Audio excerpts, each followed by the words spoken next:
To be here, thanks to the brewery, Fresh Carlton Draft, the #1 tap beer in Australia. Huge show coming up. Mick Malloy, Sam Pang are here again, as they always are. David Rhys-Jones going to be joining us behind the bar, our special guest, Rhys-y, who he's going to give us a little bit of insight into how he fired the Blues up last week against the Pies. Scotty Cummins doing the pub test. There's Sam Six, Mick's Multi. There's heaps to get through. It's a great week to have Rhys-y on because he did fire Carlton up last week. He addressed them. He said something. He got Carlton across the line. It was a very bad day. Collingwood Football Club, who are celebrating their 125th birthday, and released that book on our show of the 125 greatest players for Collingwood. Well, they've released another one this week. Yeah, it's. Have you got a copy of that? There it is. Can we get a close up? All right, Mickey. What is it? Blown chances of Collingwood, the 125 most embarrassing losses. Let me tell you, this book could be a lot thicker. It really could. Let's go straight to 1980, shall we? Off the top of your head, do you know where last week's loss on their 125th anniversary sits? Is that sort of ranked pretty highly in the book last night? It's not in there, but it would go to the top. Embarrassing day for the Collingwood Football Club. It was a pretty bad day, wasn't it, Murray? Are you joking? It was one of the greatest days of all time. For us, it was. Whenever you can rain on Collingwood's parade, they've got the big night set up. They're going to sing and dance on the grave of their arch rivals' defeat. That's all they've been preparing themselves for a week, and we come along and knock them over. That is one of the sweetest things. Well said, Murray. The game was pretty embarrassing for Collingwood, the football club, but not the most embarrassing and saddest part of last weekend. That came at the after-match function for their 125th birthday. Eddie singing the theme song after the... That wasn't great, was it, Mickey? Were you there? Were we there? Was anyone there? Everyone was there, wasn't there? Are we going to have a look at it?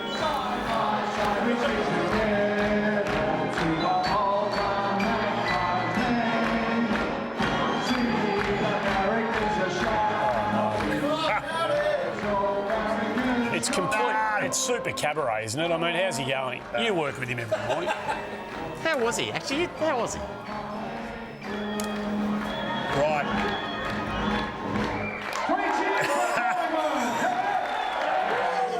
Can I just say, even Meatloaf was going, no, you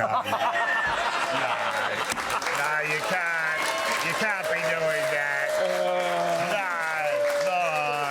If that was a blind audition for The Voice, no chance of turning around. Turning to that one. Let me tell you, but he hung tough. It's been a big week for them. Obviously, the tragic passing of Lou Richards, which we'll talk about a little bit later on. We've got our own special tribute to Louis, who made such a gigantic contribution to football on the field and, of course, off it. But now the story emerges that the captain, Scotty Pendlebury's wife's expecting any day now, and it could be the day of the game. And he does a podcast with Jay Clark from the Herald Sun, the Jock and the Journo, and he revealed what he would be likely to do. No, it's true, the Jock and the Journo. The Jock and the Journo, they obviously didn't go for you for the Journo part of that equation, did they? I wouldn't turn up in anything. Sounds like two mismatched cops. Time for the Jock. So Scotty Pendlebury outlined what he would do if his bride went into labour on game day. I want to play, but if Alex rang me and I'm in Sydney and she said we're on here, I'll fly back. So if I have to miss the game, I will miss the game. Ideally, it works out that I get to play and say Alex gives birth either later this week or early next week, or either side. Or we could be talking about this next week before the Hawthorn game. If it's half time, I'll be leave gone. the game. I'll have to. Leave the game. Yeah, well, if it's half time or three-quarter time, he'll be tough leaving because he'll have to go with all the Collingwood fans who are usually leaving at exactly the same time, don't you reckon? That is a disgrace. A disgrace? Well, were you there for the birth? Were you there for the birth? Yeah. No, Carlton had a NAB Cup game. No, I wasn't there for the birth or conception of my child. That's how serious it is. Mick, Murray, this is funny that this argument or debate is still going on. It's crazy, mate. It's 2007. What about you? Well, you know what would be funny? You know what would be a bad day for Collingwood? If it happened at half time, so he actually missed the game, he went to the birth, and the child was a girl, so they got nothing under the father-son rule as well. Hey, there's nothing wrong with having daughters. They can be the light of your life. Don't worry about that, mate. Don't worry. Don't make me out to be the You're an absolute filthy human. You know what he's forgotten here, Scotty? He doesn't look. Does he realise the game's in Sydney? So if he gets the message, oh yeah, she's gone into labour, the baby's on its way, he's got to get off the ground, he's got to get to the airport, he's got to get in a plane, by the time he gets back to him, he might as well finish playing the game, because by the time he gets back here, it'll be all done and dusted. You wouldn't want to be flying Jetstar, I'd tell you. Hey, the other big story of the weekend, football sort of finding itself in new frontiers as it often does these days. We've got a game for premiership points, boys. Believe it or not, in China, and look at that. I mean, how can you not get excited about that? Look at this. That was Ken Hinkley and Rodney Eade there. They're really getting into it on the side. It's fantastic footage, and we love to see it. We're over in China. It's a marquee game. There's been a lot of talk about the flights, specifically with the Gold Coast, who have only got 4 business class seats. True. It was a 20-hour flight. It was running late. It didn't go well. We've got some footage from the actual flight here to show you.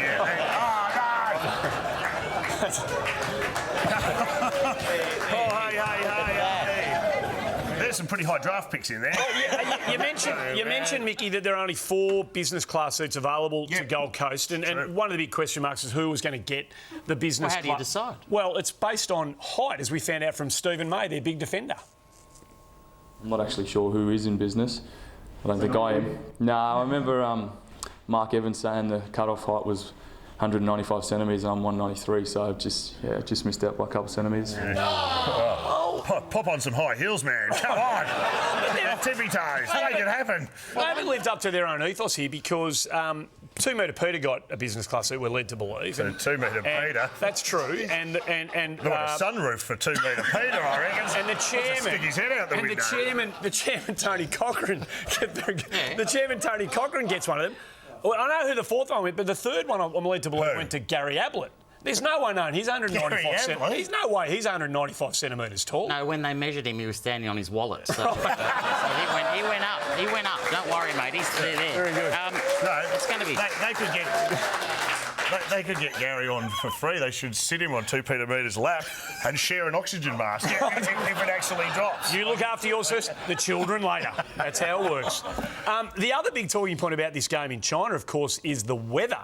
It's going to be 31 degrees, they're saying. The field is really hard. Really rock hard. They're tipping a sandstorm. They're saying there could be a sandstorm. Here's some footage of Port training yesterday. And look, that's pretty hardcore. That's like a 6-goal sandstorm. Well, yeah. So if you win the toss, you kick with the sandstorm, don't you? Is that the traditional way things go there? I think so. Generally so.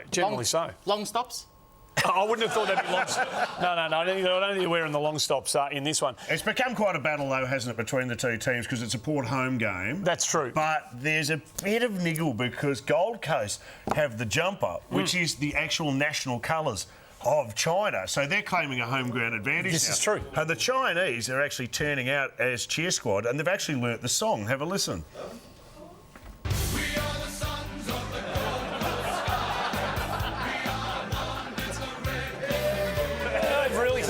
They've really thrown themselves here. Come on. They're having a go. It's fair to say this will be the biggest crowd. Fight. Come on. Great scenes in China. Sam. That's got to be good. So, why not? Yeah, I think so.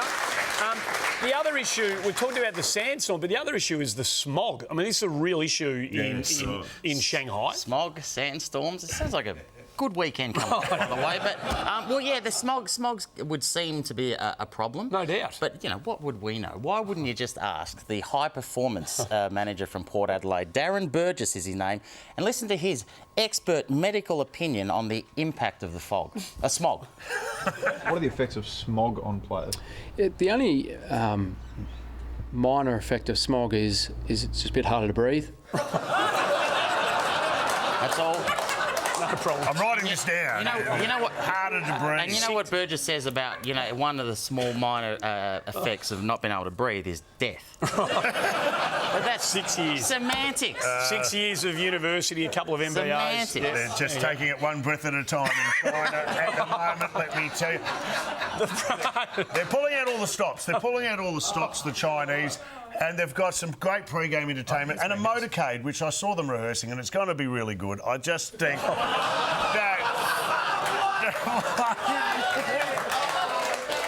The motorcade, it brings a tear to my eye. No, it's going to be fantastic. And if I know the Chinese, I'm guessing the halftime entertainment will involve some illegal fireworks of some description.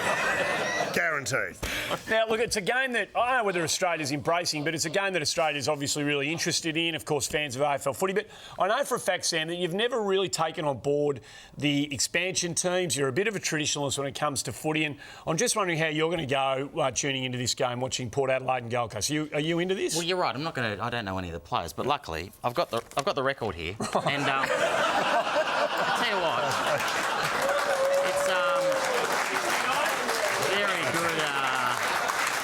it's very good. Hey, Very good. What can you tell us about this number 32 for Port? Well, I don't know how accurate it is, Mickey. Murray, what number is Gary Ablett? He's number 9. Yep. Here it says Kung Pao Chicken. I don't know if we... Well, that's not it. Who would have thought? Anyway, it's great. It's Great to that's see. a typo. It's going to be the game is getting bigger and bigger in China. In fact, I reckon it's time for a second team out of Shanghai. Don't you? What is wrong with you? There's a lot that will wrong with never you. happen. A No. second team out of Shanghai. China has a one-club policy over there. It's never going to happen. Never going to happen. But the game has caught on, hasn't it? I mean, It has caught on. In fact, so well they're actually putting together their own front bar. Is that right? A Chinese version. We've got a little clip of it here.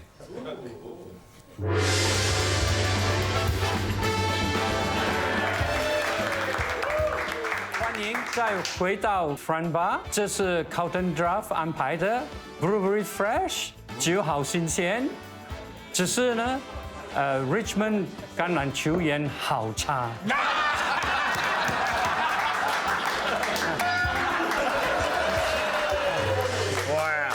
that's fantastic. That's fantastic.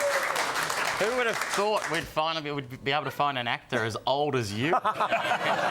Believe it. Hey, we've got to go to a break. We do have to get a break. Before we anyway. do, hang on. Do you want to do your jokey? No, we're not. No, we're not. We're going to do this. Well, you made a joke. You had an observation. No, well, beforehand. You said you wanted to do it. Well, I didn't. Would you like to hear it? Port Adelaide. Well, no. Well, Port Adelaide's taking this game really seriously. I mean, they really want to connect with the Chinese community, and they're going the whole 9 yards to try and do this. What did you say? Well, with their captain, what they're doing with the captain's name. What are they doing? They're changing his name to Travis Boak Choi.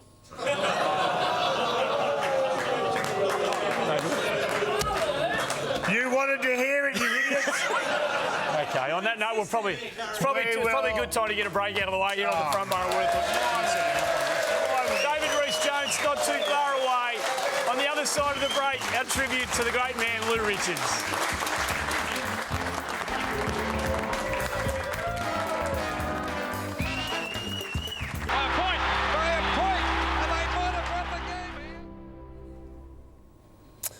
What a contribution Lou Richards made. Hard to believe. He was such a legend of the Collingwood Football Club as a player. 250 games, state rep, premiership captain. I mean, that makes him a towering figure of the Collingwood Football Club in and of itself. But then what he did after his playing days to become the media figure and was the trailblazer that he was and the character, and he was so loved by hundreds of thousands of people around Australia. It was the combination of the body of the work that made him so significant. I remember growing up in World of Sport on a Sunday. 9 till 11 was amazing, and then you waited for 11 o'clock for the footy panel to start, and Lou was up one end and Jack Dyer was up the end, and it was just amazing theatre, and probably the reason I didn't go to Sunday school. You made a wise choice. I think so, but Lou, of course, did everything: radio, newspaper, and then, of course, in the commentary box. And he growing up, it was Peter Landy, Bob Skilton, and Lou Richards. They were the big three for me. And I tell you what, Lou Richards commentated in a day back in the day when there was a fight in the crowd, the camera went to it. There's no doubt about it. Bozzusto certainly lifted his game since... There's a fight in the crowd down in front of us, Lou. Well, that's not bad either. Oh, well. Let him go. Back to the game now as we see Bahajar trying to pick it up. He runs into... That's great. The old days. Let him. Oh, well, let it go. Let it go. Let it go. By the way, not only back in those days did they cross to the fight in the crowd, they also actually gave you the result of the fight. 79 points, trailing Carlton 15-8-98. And there we see one of the combatants being taken away, and that was the man that suffered the broken nose. There's plenty of him, but... he's not sunbaking, I'll tell you that. His own shirt ripped off. He's lost his shirt and his dignity as well. It was... Oh, imagine that now. No, well, no. I mean, that It was a feels... simpler times. It doesn't feel like it is ages ago, but it feels like a different world, the fact that they even focused on that and the commentators were allowed to comment. Swung a camera around. It was extraordinary. Now, you've been... you, Michael, have been in a twitchy mood this week. I don't know whether you've been angry, you've been frustrated, you've come across a document that you're waving in the nose, under the nose of everybody that comes across I've come your across path. a document that the AFL don't want you to see. Right. I've done a bit of digging around, a bit of hunting, and I found the free kick differentials for the league for after round 7. This is pathetic, mate. This is the smoking gun. Ladies and gentlemen, have a look at that. We got done over by the Western Bulldogs last week for this very reason and none other. Look at that. Plus 33 they are. Oh, look at this. Number 18, by the way, negative 47 frees against as opposed to frees for. You don't have to be Stephen Hawking to do the maths on that. To work out the Tigers are getting stiffed right royally. Come on, man. There's Who's put you up? Somebody in the footy club. Shut up. Your name. Out. Who at the footy club has put you up to this? I'm just saying, this is... Okay. This is television. You're not at a theatre restaurant now. Sorry. This a smoking gun. No, mate. What's just your... feeble. Look at this document. I feel right now like Bernstein from Woodward and Bernstein. I'm doing all the heavy lifting. That is an embarrassment to the AFL. The Tigers are kicking into a 6-goal breeze every week. If you want a list of stats where Richmond are on the top, go to the number of coaches in the last 30 years. How fired up? Now, listen, I've got a cheeky idea how good you were at school. Where did you actually get that? Where did you get it? Look, it was slipped under my door. I had assisted counsel by Mark Ricciuto. Mark Ricciuto gave you that? Mark Ricciuto sent that to me. And I think there's something to that. Turn it up, mate. Just learn the rules. That's all you got to do. Get your coach to teach your players. Can I give you one example? Yeah, well, this is the one you're fired up about. Look at this one, and this is the one that cost us the game, 24 seconds to go into the last quarter. This has called out of bounds on the full deliberate. Quiet, peasants. Peasants. Look at this. No. He's got 8 punches on there. The mob's revolting. Mate, hey. No, look at that. I rest my case. That does look a pretty tough call. Not only was that a free kick, he should have been reported for wasting time. Well, Luke, I think Luke Beveridge... He should have got weeks for that. I don't know how many times Luke Beveridge, who was the coach who was the beneficiary of the free kick in the end, has seen it since. But moments after the final siren, Mickey, I think the Bulldogs coach was very much in your camp.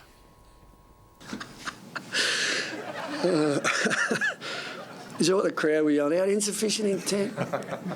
Insufficient intent. The insufficient intent is it clearer or less clearer? I think we're all a bit confused at the moment. Insufficient intent. Yeah. Insufficient attempt. What's your issue with that? Yeah. Well, it doesn't make sense. It does. We're losing the spirit of the game. It's a simple game. You need to move into the modern era, mate. There's some modern language attached to it. Language has changed. Get used to it. The language seems to describe the act. You're fine with that, eh? I am fine with that. Well, what would you call holding the man? Restrained personage.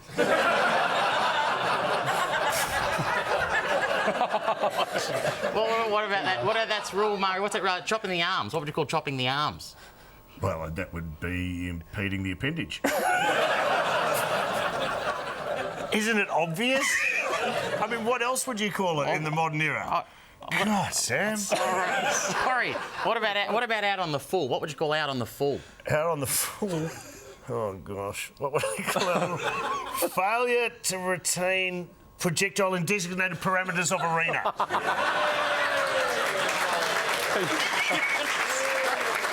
Are you following this, everybody? You want one more? One more. All right. What about deliberate rush behind? There you go. Deliberate rush behind. Panicked conceded score when shitting one's pants. but I would Got to get. Fair enough. Occasionally we yearn for a simpler time. David Rhys-Jones is going to join us on the other side of the break here on the front bar. Sam Six not too far away as well.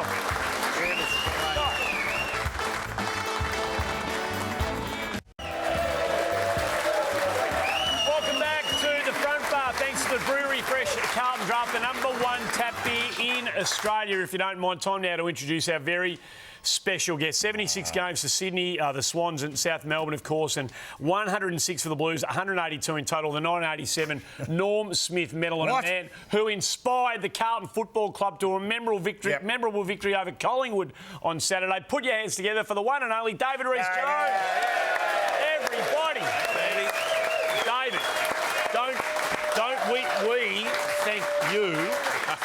What did you met the boys on Friday? Brendan Bowler wanted the young fellas to know what the Carlton-Collingwood rivalry is all about, so he got you to speak to the team on Friday before the game. What did you say to them? Yeah, it was Friday before their team meeting, and look, I just spoke a little bit about the rivalry and about how much it meant to the supporters, more so than the players. They want to win every week, so. But it's one where you can give a bit back to the supporters because both lots don't like each other very much. No, they don't. I'm guessing you might have told them to go hard, David, because it was a hallmark of your playing days. For anyone who might be too young or wasn't aware of how David conducted himself on the field, have a look at this. I've got some highlights. Merv Nagel, Bernie Evans not helping you out there, your old mate. Not bad, bang. Oh. And no. There it goes. That's Gary Ayres. Dear, oh dear. And on and went. Yeah, actually, Mickey, after seeing that, Rhys, I can't believe you didn't start with some poetry last week. Very surprised. Rhys, you were reported 25 times for acts against your opponent, but what people don't forget is that 17 times you were actually in the report as the victim. So you were really only giving as good as you got half the time. Yeah, 42 times at the tribunal. That's thanks for bringing that up. Yeah, there's 25 times, and every one of them deserved it. Of course they did. The game's safer. There's no doubt the game's safer now. But a lot of us yearn for a bit of that sort of, a bit more of the intimidation that used to go on back in the day. Do you think they've gone a bit too far taking that out of footy?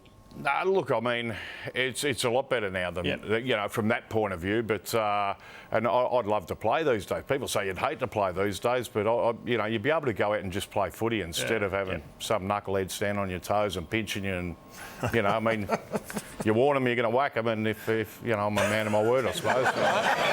Well, you did play in a different time, Rhys, and I just Murray mentioned your rap sheet here, mate, and I've got it here. I just want to go back to 1981 in round 18.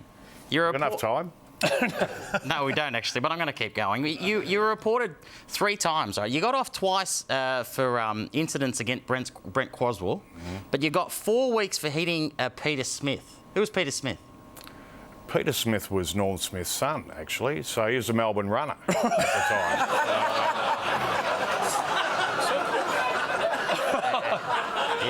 So, you must have been stiff, Rhys. You must have been stiff. But that's not bad. I whacked his kid and won his medal. Good point. 4 weeks for hitting the runner. But that's you must look at the way the games. You mentioned one of his tribunal cases, the parole board turned up.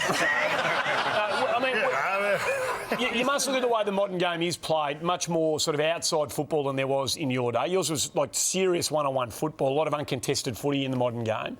People forget how good a player you were, how athletic you were, and how magnificent a runner you would have fitted in. You would have been one of those players from back in your era who would have had no problems, I suggest, fitting into the modern game.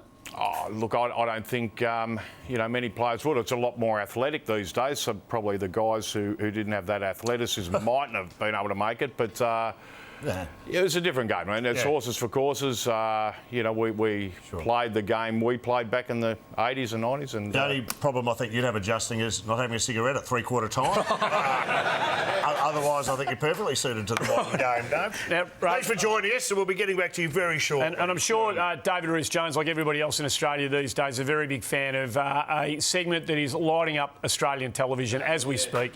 Time for the latest instalment of Sam Six.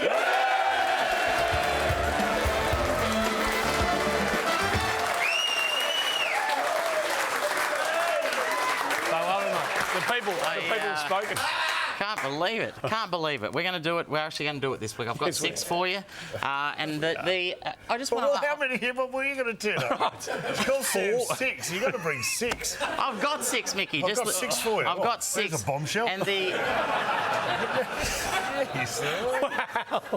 And the top 6... These are my... What are they? Top 6 Eurovision moments. Rhys, are you a Eurovision fan? No. Not sure Rhys knows what you're talking about. Glad I came to you, Rhys. It's I want to say these are my 6 favourite moments from Eurovision. Perfect. Of course, I covered it for a little while. You did. Well, you were over there. And tell me about the experience. What was it like backstage at Eurovision? Backstage at Eurovision, well, if you think what is on stage is crazy, can you imagine backstage where all the acts are backstage, all these countries? It was a bit awkward one year when backstage Russia invaded the Ukraine's dressing room, but I was really like Dipper on the banjo line, really backstage. I was put my foot in it more than a few times. Because backstage, when you're talking to the artist, Mickey, you're supposed to just say, tell us about the song, tell us about your costume. And I remember I asked the performer from Armenia once. I was backstage with her in her dressing room, all the people around her. I said, how do you think Armenia has handled the transition to a market economy? And all the people in the room, they shot one of my cameramen. So anyway, these are my top 6 moments of Eurovision. Here we go.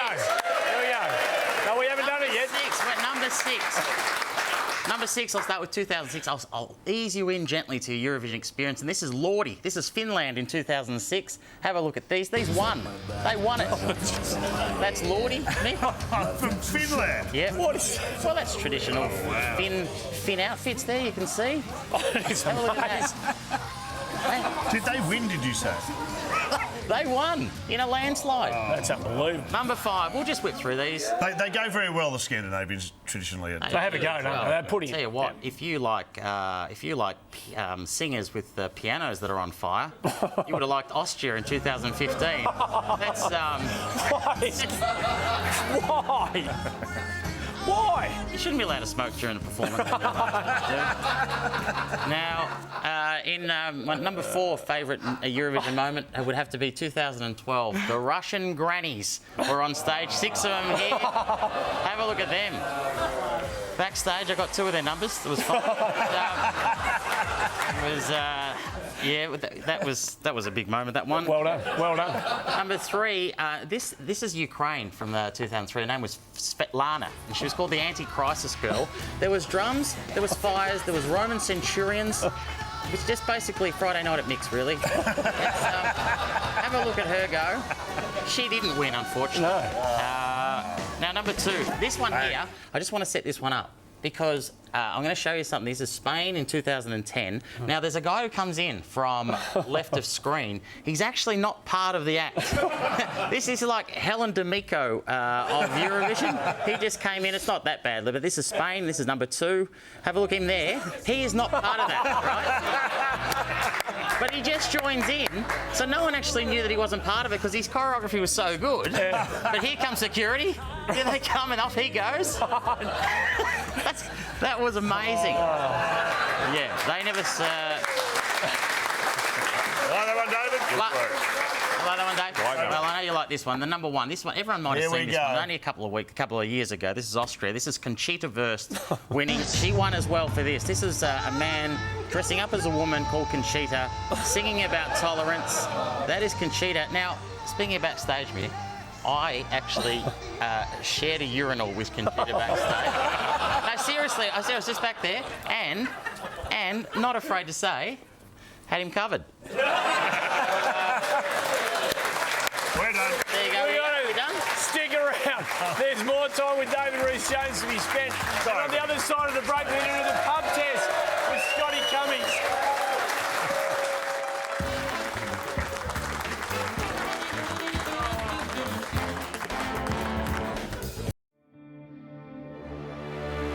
All right, the question that's on everyone's lips this week, can Carlton make the finals? No.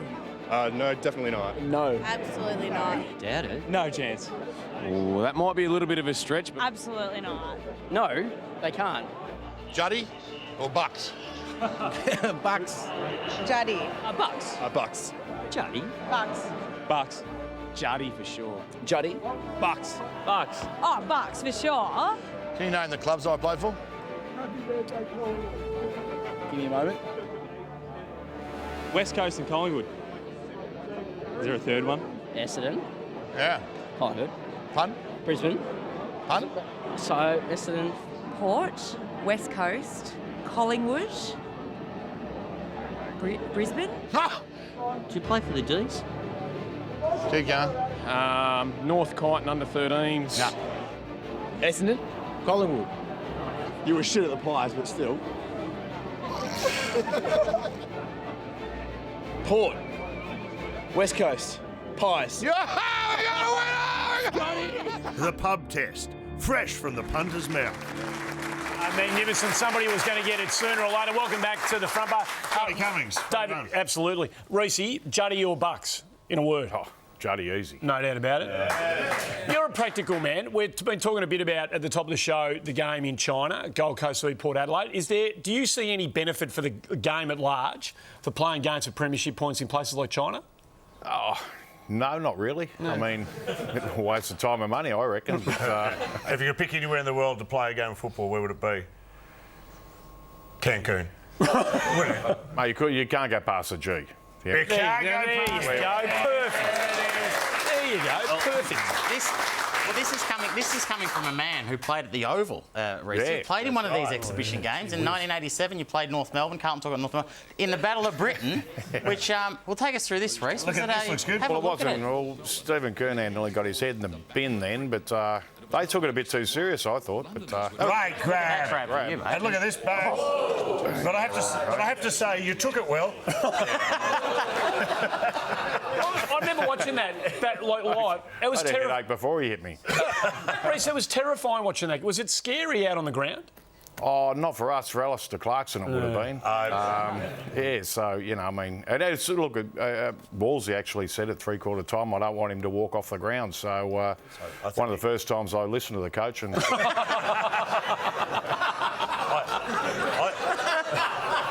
Unfortunately, that was 3 weeks after the grand final, and it's amazing how much condition you can lose after 3 weeks. My understanding is Alistair Clarkson spent the last quarter in a police witness protection scheme. Well, no, that wasn't the only game, though, played overseas that year, was it? No, 89. A couple of years later in Toronto, there's another game played. So they went over there and did it again. This is great. Geelong have gone over, and this is on the AstroTurf in a Superdome. There he is, Gary Ablett Senior. He's got the arms protected, because it's the AstroTurf, and the crowd turned out, and the celebs, wow, were they A-listers who turned up to watch this. Go on, Mr. T! And look at this, he's a devotee of the game. He knows. Oh, look at that. That's the politest clap I've ever seen by anyone, anywhere. My favourite moment, though, David, had to be the post-match speech given by man of the match, Straub's Hoge Stephen O'Dwyer. Have a listen to this for pure poetry. The crowd, you've been great. All the single girls, get back to the Royal York. We can all have a chat. And the boys played fantastic. I'll take them all. So everyone get back there. Thanks very much. Well on you, Straub. Well spoken. Mike Williamson. Good on you, Straub. Well spoken.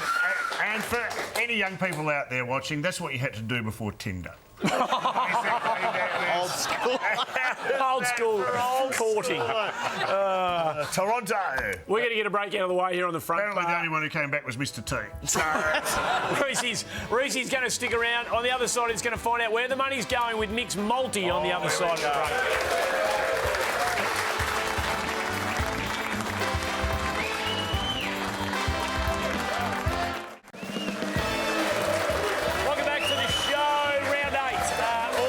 Upon us, of course, a big game tomorrow night, the repeat of last year's elimination final over at Subiaco. You see it, of course, here on Network 7. But the ins and outs, there's some big names, particularly in the ins. Lockie Whitfield comes straight back from that club-imposed ban. The AFL, of course, put him out of the game for game into disrepute, so he comes straight back in. Some big names, Wells, Watson, Tippett, the big money man from the Swans, comes back in. They missed him.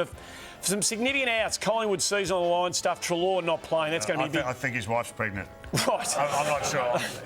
And the frustrations of Jared Waite continue. Plays some fantastic footy last week, gets suspended. Murray, you can have your ins and outs, mate. That's fine. But the most exciting thing about the football is a more Channel 7 perspective. It's the magic between BT and Steve-O. Have a look at them after the game. Can't quite see him at the moment, but where is Matty Finnis? Is he about? No, he's not. So he might just in the room. talk to you, Steve-O. What's making news? Well, I just saw Steve Waugh. You mentioned him. He just slipped out the back door. He's going towards the GWS rooms, which is interesting. But he's a guest of Peter Summers, the president. He works for AB Jennings as well. So Steve Waugh here.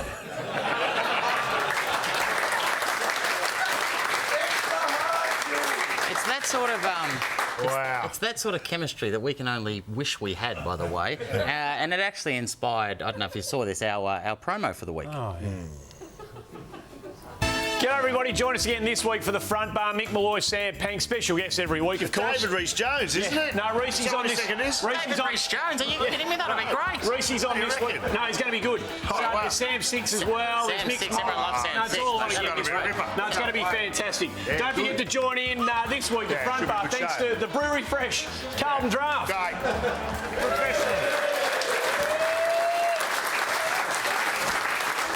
Professional TV.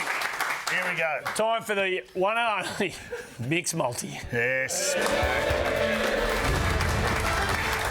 Right, Mickey. I'm not joking. This is the one you want to get on. This cannot lose. I repeat, cannot lose. Okay, first leg. First the up. Bulldogs are replacing their mascot, Sid. They are. I say, pound for pound, note for note, it will be replaced with this dog here. It's got to be. Have a look. Here he goes. Pick me, pick me! I want the job! Can I have that? No, you cannot, but I'll tell you what you can have. You can have Port to beat the Golds at Coast Suns in Shanghai, plus 25 for $1.91. There you go, we're off and running. It's a good price. I'll take it, lock it in. OK, here it is for the second leg. This horse to be put down if they ever catch it. It's an interesting horse. Here we go. So far, so good. What could go wrong? And... Oh. I'm done. That's it. No, Mickey.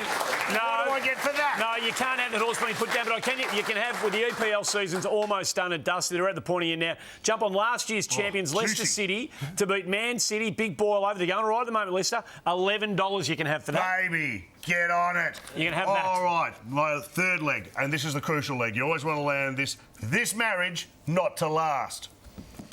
I promise to be your biggest advocate and your best friend. I commit to sharing with you in seasons of abundance and in seasons of scarcity. Nicky. But isn't that no? But when the celebrant throws up at the wedding, that's good luck though. Can I have that? No, you can't have that. But you can have with the NBA playoffs. So we're getting into their serious stages now. You can have the Houston Rockets to win their series against San Antonio, reach Western Conference Finals at 4:15. How are you going to boot this baby home? Fourth leg. Let's get this one home, people. Big juicy odds on this bloke to win Eurovision.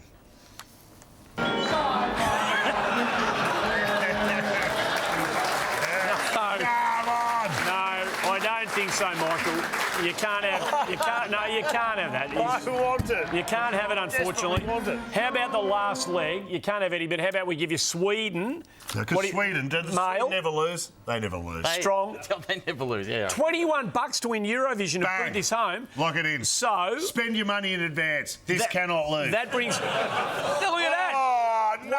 $1,831. That is the value of your multi this week. Go to download the Sportsbet app. Have a goldie on that. Look at Mixed Multi. Get into the mega bet. Do it responsibly and have a crack, folks. We're going to get a break out of the way. Back to say see you later, Reese, on the other side of this. And, of course, fan it out with the last shout.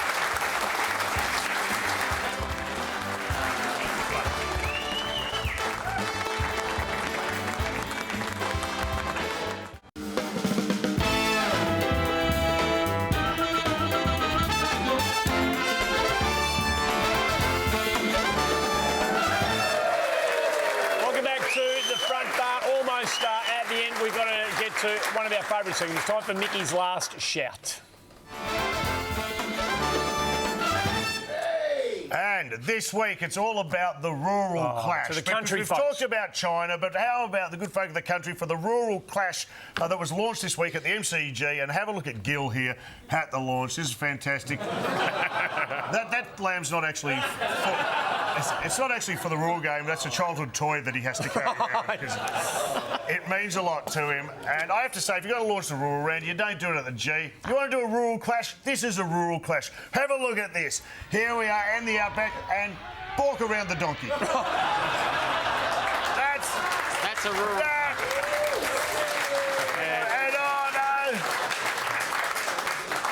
And I have it on good authority that donkey was later booked for insufficient effort. They do it properly in the bush. They know how to do it in the bush. They know how to do it in the bush. We're just getting some word about some of the conditions over in China for this game. Well, the traffic is something that they need to consider, by the way, and I have it on very good authority. If it's a blowout, they'll leave at three-quarter time because you know how hard it is to get a rickshaw over there after a game. There it is. But look at that. That's leaving the ground. That's worse than Waverley. That is worse than Waverley. God, that is amazing. Got to go, Rhys. Thank you for swinging by, ladies and gentlemen. David Rhys-Jones, everyone. David Rhys-Jones. That's it for another Front Bar. Thanks so much for joining us. Thanks to Scotty Cummings. Thanks for the live studio audience. They've been absolutely fantastic. Thanks to the magnificent Brewery Fresh Carlton Draft. We couldn't do it without you. We'll be back at the same time next week to do it all again. We'll see you then. Come on.